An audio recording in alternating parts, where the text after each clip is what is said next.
Imagine buying something and being told, "Thanks for your money, but it's not really yours." Sounds ridiculous, right? Well, that's exactly what Sony is being accused of in one of the biggest gaming-related lawsuits to date. A jaw-dropping $7.9 billion class action lawsuit filed in the UK. But what's really going on here? Is Sony double-dipping on gamers?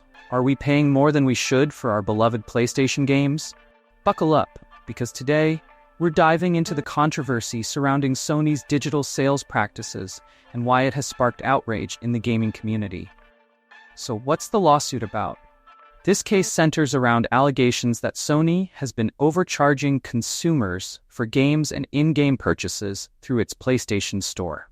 Since Sony controls the only digital marketplace for PlayStation, critics argue that it has created a monopoly, forcing gamers to pay 30% commission fees on every digital sale.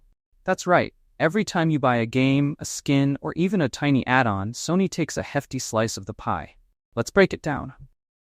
Say you buy a game for $60 on the PlayStation Store. Roughly $18 of that goes straight to Sony as a platform fee. The rest, it's split between developers, publishers, and other costs. And here's the kicker. Since Sony doesn't allow any competing stores on its platform, gamers are left with no choice but to pay up. But wait, it gets more interesting. The lawsuit also claims that this pricing strategy has inflated game costs by up to 175%. Think about that. If you're paying $70 for a AAA title, could it have been closer to $40 if competition existed? That's what the lawyers argue. They're saying this walled garden approach isn't just bad for gamers' wallets, it's unethical and anti-competitive. Wow, Sony, thanks for the privilege of buying games at an inflated price. Wait, so I own the game, but I actually don't? Make it make sense. This lawsuit also brings up the contentious debate over digital ownership. When you buy a physical copy of a game, you can sell it, lend it to a friend, or trade it in. But with digital games, not so much.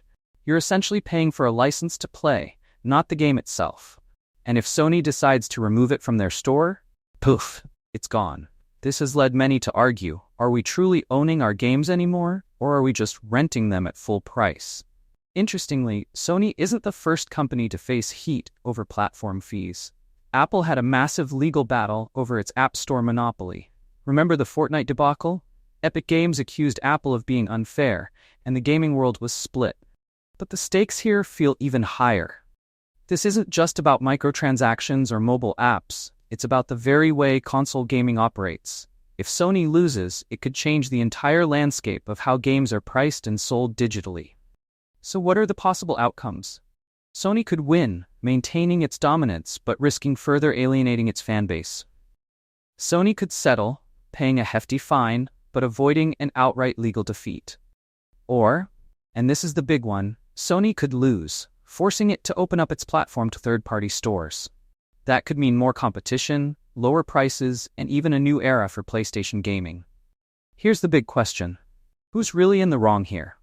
Is Sony just protecting its platform like any business would, or are they exploiting their customers' loyalty?